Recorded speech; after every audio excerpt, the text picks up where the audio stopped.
Hi എല്ലാ കൂട്ടുകാർക്കും Ponnoos world എന്ന കുഞ്ഞ് യൂട്യൂബ് ചാനലിലേക്ക് സ്വാഗതം. അപ്പോൾ ഇന്ന് നമ്മളൊരു കുഞ്ഞ് വീഡിയോ ആണ്. അപ്പോൾ അതിൽ എന്താ ഉൾപ്പെടുത്തിയിരിക്കുന്നത് വെച്ച് കഴിഞ്ഞാൽ ചായ മനസ എന്ന ഒരു ചീരയെക്കുറിച്ചിട്ടാണ്. അതിൻ്റെ നേരത്തെ തന്നെ ഇതുപോലെ ഒരു ഇലത്തോരൻ വെക്കുന്ന ഒരു വീഡിയോ ഞാൻ അപ്ലോഡ് ചെയ്തിട്ടുണ്ടായിരുന്നു.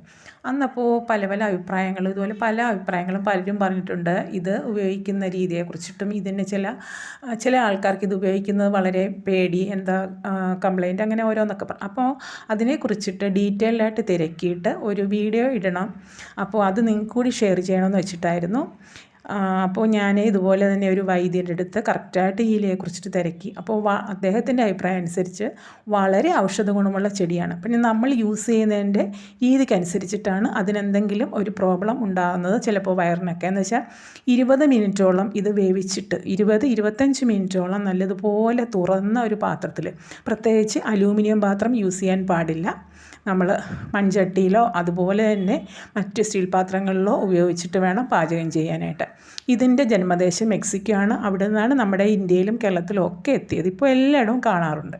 അതുപോലെ തന്നെ ഇത് അവിടെയെന്ന് വെച്ച് കഴിഞ്ഞാൽ ഇതിൻ്റെ ഒരു 5 ഇല എടുത്തിട്ട് നല്ലതുപോലെ തിളപ്പിച്ച ശേഷം അതിലേക്ക് നാരങ്ങ നീര് പിഴിഞ്ഞ് ചേർത്തിട്ട് അവർ ചായയായിട്ട് ഉപയോഗിക്കാറുണ്ട്. അപ്പോൾ അതുകൊണ്ടാണ് ചായ മനസ എന്ന പേര് ഇതിന് വന്നത് എന്നാണ് പറഞ്ഞത്. അതുപോലെ തന്നെ ഇതിൽ കാൽസ്യം, മഗ്നീഷ്യം, അയൺ ഇതിൻ്റെയൊക്കെ ഒരു കലവറ തന്നെയുണ്ട്. അതുപോലെ നമുക്ക് ഉണ്ടാകുന്ന രോഗങ്ങളായ വെരിക്കോസ്, പ്രമേഹം, പൊണ്ണത്തടി ഇതൊക്കെ നിയന്ത്രിക്കാനായിട്ട് വളരെയധികം യൂസ്ഫുള്ളായിട്ടുള്ള പല ഘടകങ്ങളും ഇതിലടങ്ങിയിട്ടുണ്ട്.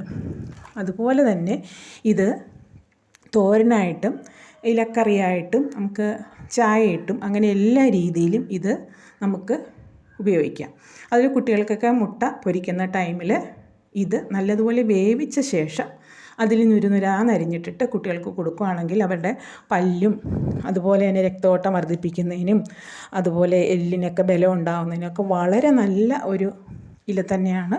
അപ്പോൾ എല്ലാവർക്കും യൂസ് ചെയ്യാം. അത് ഉപയോഗിക്കേണ്ടുന്ന രീതിയിൽ തന്നെ യൂസ് ചെയ്യുക എന്നുള്ളതാണ് പറഞ്ഞു തന്നിട്ടുള്ളത്. ഈ ഒരു കറയുണ്ടല്ലോ, കട്ട്, ഇത് വിഷമാണ്. അപ്പം നമ്മൾ നല്ലതുപോലെ ഇല കഴുകുക, അല്ലെങ്കിൽ ലേശം ചൂടുവെള്ളത്തിലൊന്ന് കഴുകുക. അതിന് ശേഷം നല്ലതുപോലെ വേവിച്ച് നല്ല തുറന്ന പാത്രത്തിൽ തന്നെ വേവിച്ച് ഉപയോഗിക്കുക. അപ്പോൾ എനിക്ക് കിട്ടിയ അറിവ് നിങ്ങൾക്ക് കൂടി ഒന്ന് ഷെയർ ചെയ്യണം എന്ന് വിചാരിച്ചിട്ടാണ് ഈ വീഡിയോ ഇടുന്നത്. അപ്പോൾ നിങ്ങൾക്കും സംശയങ്ങളൊക്കെ മാറിക്കാണും എന്ന് വിചാരിക്കുന്നു. അപ്പോൾ നമുക്കെല്ലാവർക്കും വളരെ ഒരു ഔഷധത്തിൻ്റെ കലവറ തന്നെയാണ് എല്ലാവർക്കും.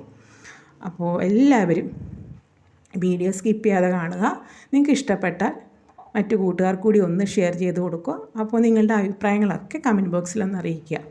അപ്പോൾ ഇലച്ചെടികളിൽ വെച്ച് വളരെ കേമനാണ് നമ്മളുടെ ചായ മനസ. കപ്പച്ചീര, മരച്ചീര, അങ്ങനെ പല പേരിലും ഇത് അറിയപ്പെടാറുണ്ട്.